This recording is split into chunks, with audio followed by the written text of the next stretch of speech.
तपती गर्मी से जहां हर दिन ठनता है रण, जहां रेतीले पहाड़ों में हवा पाने के लिए होती है जंग, ये एक रण है तो रण क्षेत्र भी है, जहां एक तरफ पाकिस्तान है तो दूसरी तरफ उसके सामने सीना ताने खड़े हैं हिंदुस्तान के सीमा प्रहरी बीएसएफ। स्वागत है आपका, आप हैं कच्छ के रण में। आज न्यूज नेशन की टीम आपको दिखाएगी किस तरह से भारतीय सीमा सुरक्षा बल के जवान भारत की जो पश्चिमी सीमा है, जो यहाँ का इंटरनेशनल बॉर्डर है, the great run of Kutch में फैला हुआ 4050 स्क्वायर किलोमीटर में उसकी किस तरह से हिफाजत करता है। क्योंकि जो ग्रेट रन ऑफ कच्छ में लगने वाली जो ये पूरी हमारा इंटरनेशनल बॉर्डर है, यहाँ पर आपको सफेद रेगिस्तान में अपनी सरहद की रक्षा करनी है तो कहीं पर दलदली भूमि से दो चार होना है, कहीं पर क्रीक में मरीन कमांडोज बनकर आपको अपनी सरहद की निगहबानी करनी है, तो कहीं पर हजारों किलोमीटर तक आपको बंजर मरुभूमि में धूल भरी आंधियों से दो चार होकर देश की सरहद की हिफाजत करनी है। आज आपको दिखाएगा न्यूज नेशन किस तरह से विषम परिस्थितियों में ये first line of defence BSF के जवान बनते हैं कच्छ के रक्षक।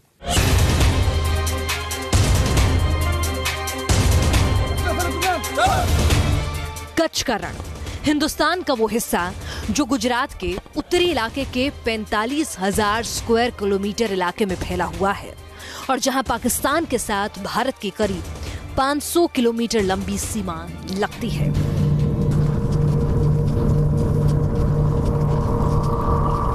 इस इलाके का भूगोल और आबोहवा इस अहम सीमा को मुश्किलों से भर देते हैं। जहां दलदली क्रीक है तो वहीं ऐसे नाले नदियां जो जानलेवा फितरत के चलते बदनाम हो चले हैं। जहां दिन में इस सफेद रेगिस्तान में सफेद नमक से निकलती रोशनी आंखों को चौंधिया देती है, तो रात में उसी नमक पर चलना मुश्किल हो जाता है।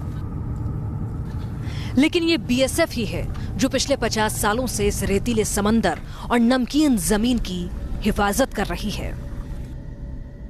कच्छ के इस सफेद रण में इस वक्त न्यूज नेशन की टीम मौजूद है और आप चारों तरफ जहां भी देखेंगे आपको सिर्फ और सिर्फ नमक के कण जो हैं वो नजर आएंगे, जो कि इस रन को व्हाइट रन कहलाते हैं। और यहाँ पर हम आपको बताएंगे आज कि किस तरह से विषम परिस्थितियों में बीएसएफ के जो जवान हैं यहाँ पर पेट्रोलिंग करते हैं, हमारे देश की सीमा की जो है रक्षा करते हैं।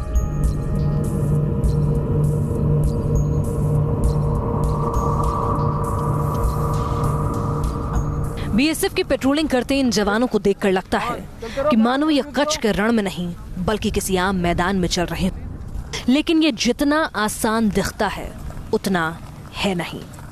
जब आप पहली बार हजारों स्क्वायर किलोमीटर में फैले हुए कच्छ के इस रण को देखेंगे जो एक सफेद रेगिस्तान के नाम से भी मशहूर है, तो यकीन मानिए जब आप पहली बार यहाँ आएंगे तो आपके दिल से, आपके दिमाग से निकलेगा कि वाह, कुदरत की क्या खूबसूरती है।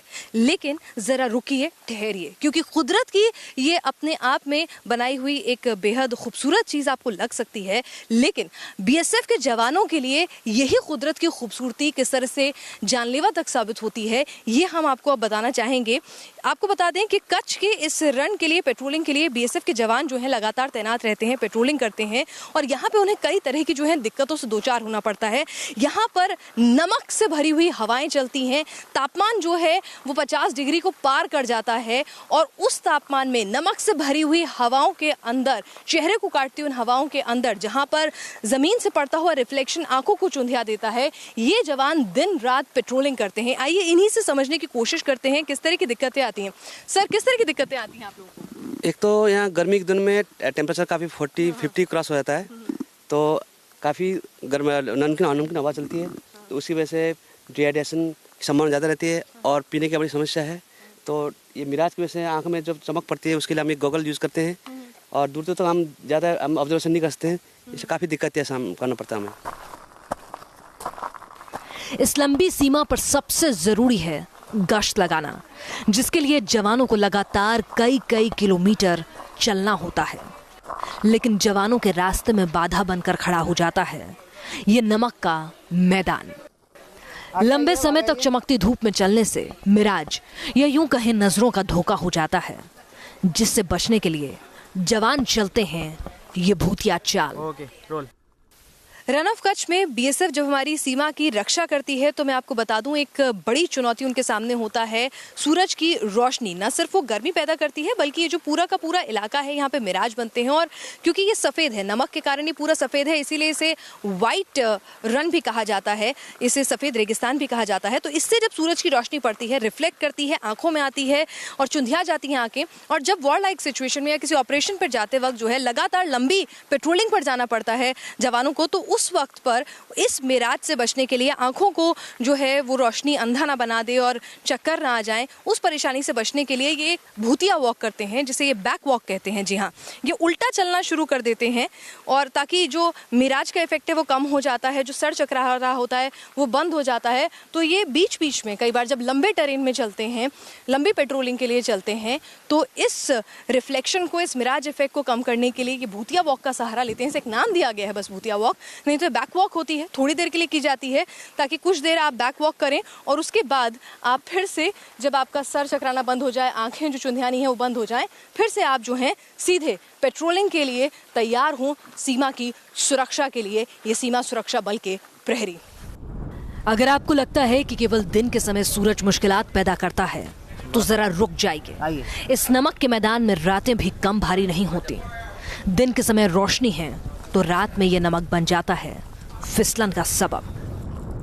चलिए, दिन में माना गर्मी है, रिफ्लेक्शन है, आंखें चुंधिया जाती हैं, तो क्या सुरेश कुमार जी रात के वक्त कुछ आसानी है, आराम है पेट्रोलिंग करते वक्त? रात के समय जब पेट्रोलिंग करते हैं तो आते समय ये गीलापन इतना हो जाता है इसमें उससे कि हमारे पैर इतनी जल्दी फिसलते हैं कि चलना बहुत, यही जगह ये गीली हो जाती है, गीला हो जाता है इस जगह, तो इसमें चलने से बहुत दिक्कत होती है और पैर फिसलता रहता है हर समय। आगे चलते हैं और पीछे पैर फिसलता रहता है, इसमें चलना बहुत मुश्किल हो जाता है। चलिए, तो ये मैं अपने कैमरामैन को कहूंगी, ये जो नीचे है आप देख पा रहे हैं, ये पूरा का पूरा जो ये सफ़ेद रेगिस्तान है, दरअसल ये नमक की ये पूरी की पूरी परत है और इस नमक की परत के कारण ही इसे वाइट डेजर्ट भी कहते हैं, इसको द ग्रेट कच्छ रन। लेकिन ये नमक जो है, जाहिर सी बात है, रात में जब नमी से भरी हुई हवाएं चलेंगी तो गीला हो जाएगा और गीला होने के कारण ये फिर फिसलन भरा हो जाएगा, दलदल भरा हो जाएगा। तो दिन का वक्त हो या रात का वक्त हो, रात में ये चांद की रोशनी में ऐसा लगता है जैसे बर्फ हो नीचे और फिसल रहे हैं उस पर। तो रात के वक्त भी पेट्रोलिंग उतनी ही दिक्कत भरी है जितनी कि दिन के वक्त। आखिर हिंदुस्तान को इस इलाके में क्यों बीएसएफ की तैनाती करनी पड़ी? आखिर क्यों इन मुश्किल हालातों में जवानों को तैनात करना पड़ रहा है? बहुत कम लोग ही ये बात जानते होंगे कि 1965 के युद्ध की जो शुरुआत हुई थी वो कच्छ के इसी अनजान बियाबान इलाके से हुई थी और बेहद एक सीमित मुठभेड़ के बाद से इस युद्ध की शुरुआत हुई थी। आपको बता दें कि जो पूरा का पूरा इलाका जो है वो जो है पूरा अनजान रेगिस्तान था और यहाँ पर पेट्रोलिंग बहुत ज़्यादा नहीं होती थी। पुलिस की टीम कभी कभार जो है गश्त लगा लिया करती थी, चरवाहे जो है वो यहाँ आया करते थे।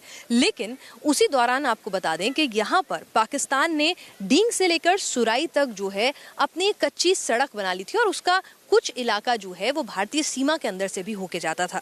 और भारत यहाँ पर इस रीजन में सामरिक लिहाज से जो है वो कमजोर स्थिति में बैठा हुआ था, क्योंकि पाकिस्तान का जो बदानी रेलवे स्टेशन है वो यहाँ से बमुश्किल 23 मील की दूरी पर स्थित है और जो वहाँ से कराची का रेलवे स्टेशन है वो 120 मील की दूरी पर स्थित। इस वक्त मैं मौजूद हूँ कच्छ के रन की उसी सरदार पोस्ट पर जहाँ से 1965 के युद्ध में सबसे पहला हमला बोला गया था। पाकिस्तान की सेना ने एक बार फिर से हिंदुस्तान के सीने में पीठ में खंजर भोंपा था।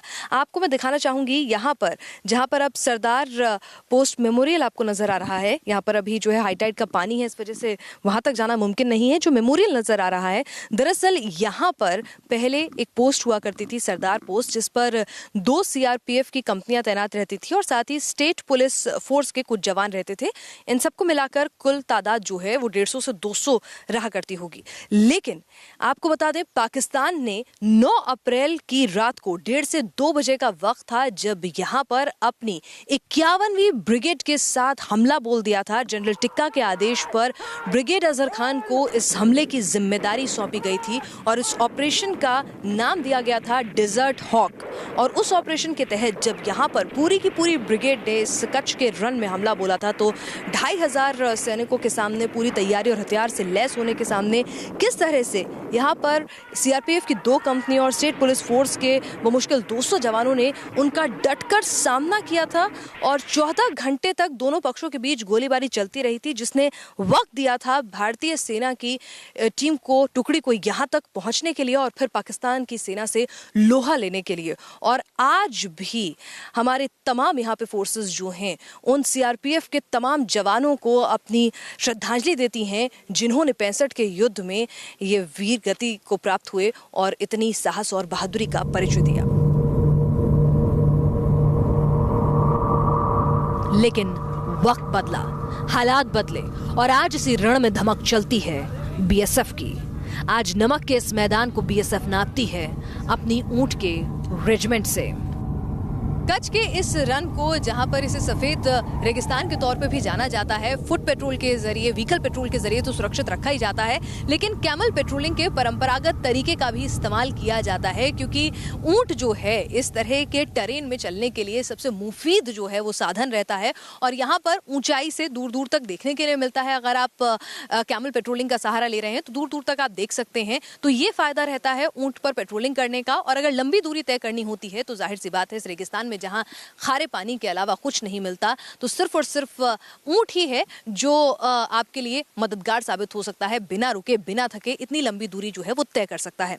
साथ ही साथ आपको ये भी जानकारी दे दूं कि जो कैमल पेट्रोलिंग दस्ता है, खोजी दस्ते के तौर पे भी काम करता है। जी हाँ, इस पूरे कच्छ के रेगिस्तान में जहां पर जब फुटप्रिंट होते हैं ऊंट के, खोजी दस्ता, ये कैमल पेट्रोलिंग यूनिट उन फुटप्रिंट्स को पढ़कर ये भी बता सकती है कि अगर दूसरी टेरिटरी से कोई ऊंट आया है, क्या कोई दाखिल हुआ है, और साथ ही साथ क्या उस पर कोई सामान लदा हुआ था या सिर्फ कोई शख्स बैठा हुआ था, जो कि घुसपैठ को स्टडी करने में अगर बाद में भी कुछ इस तरह की खबरें आती हैं तो काफी मददगार साबित होती है ये कैमल पेट्रोलिंग यूनिट।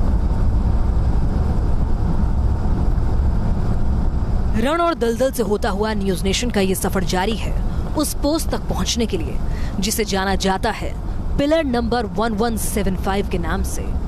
इस वक्त न्यूज नेशन की टीम मौजूद है भारत की पश्चिमी सीमा के जो इंटरनेशनल बॉर्डर के हिसाब से जो आखिरी पिलर है, पिलर नंबर 1175, उस पर हम यहाँ मौजूद हैं। यहाँ पर भारत की जो पश्चिमी सीमा है, जो डिफाइंड पश्चिमी बॉर्डर है, वो यहाँ पर इस पिलर के साथ खत्म हो जाता है।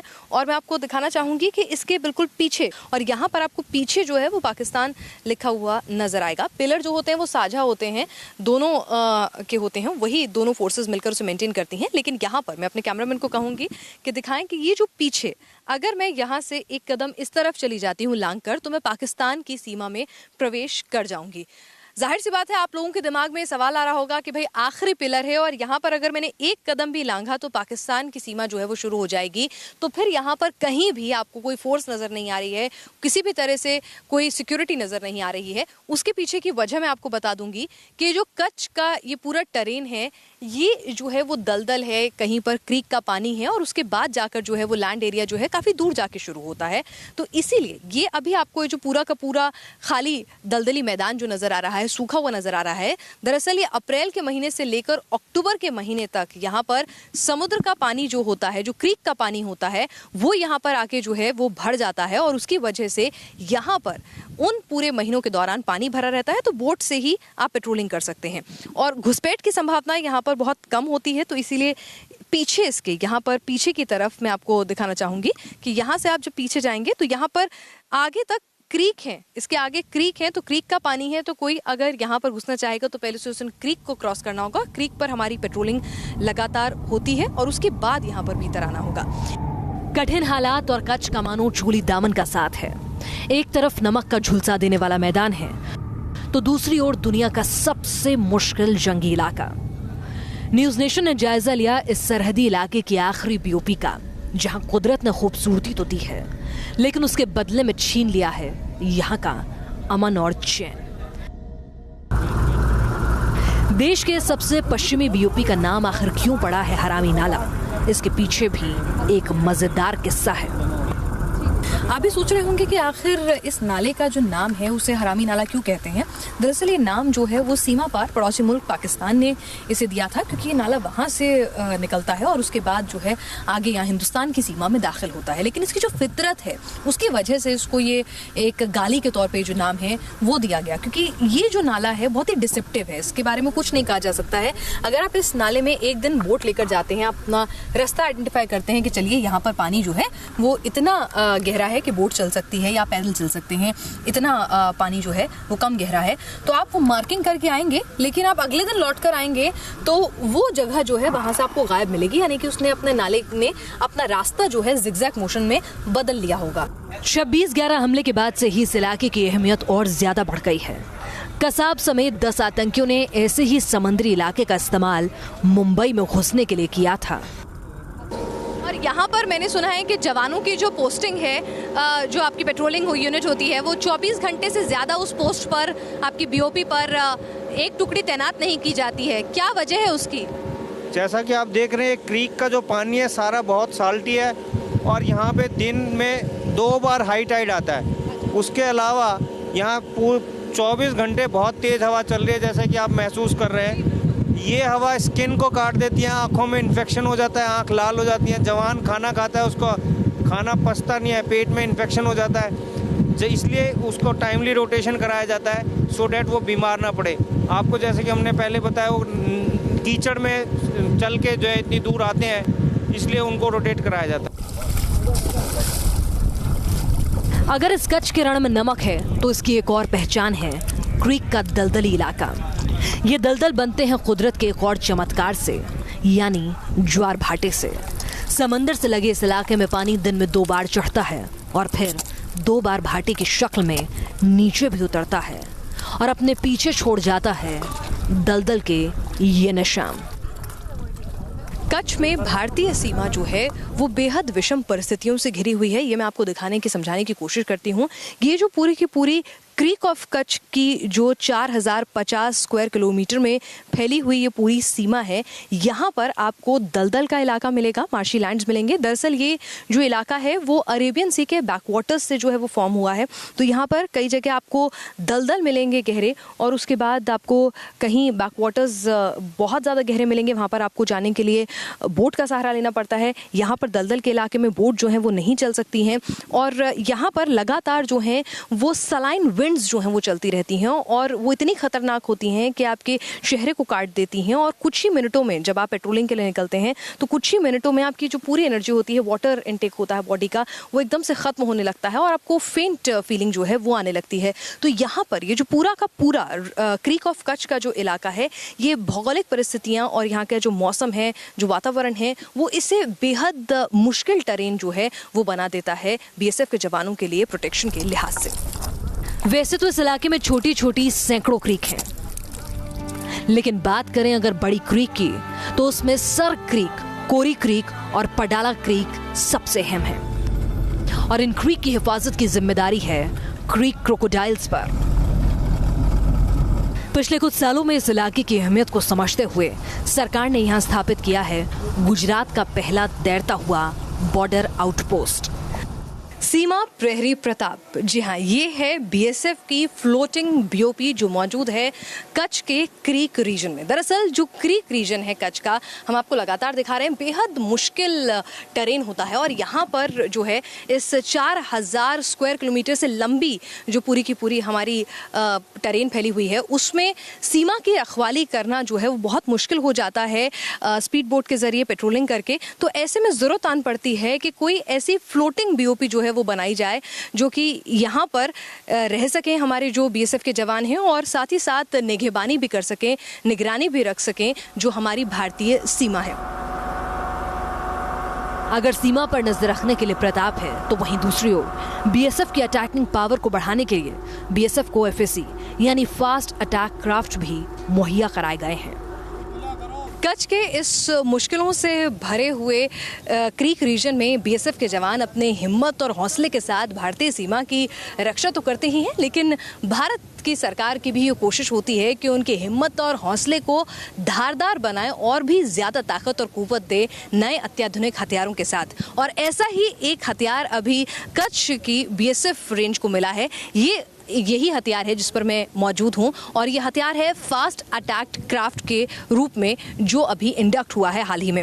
ये फास्ट अटैक क्राफ्ट है और ये हाल ही में शामिल हुआ है बीएसएफ के बेड़े में और इसी साल इसे इंडक्ट किया गया था। ऐसे मुश्किल इलाकों में सीमा के प्रहरियों का रोमांच भी गजब का है, जुनून भी है, जज्बा देश के लिए मर मिटने का है। तिरंगे की आन बान और शान के लिए सबसे बड़ी कुर्बानी का जज्बा इस रण क्षेत्र में तैनात हर जाबाज की रगों में बहा करता है।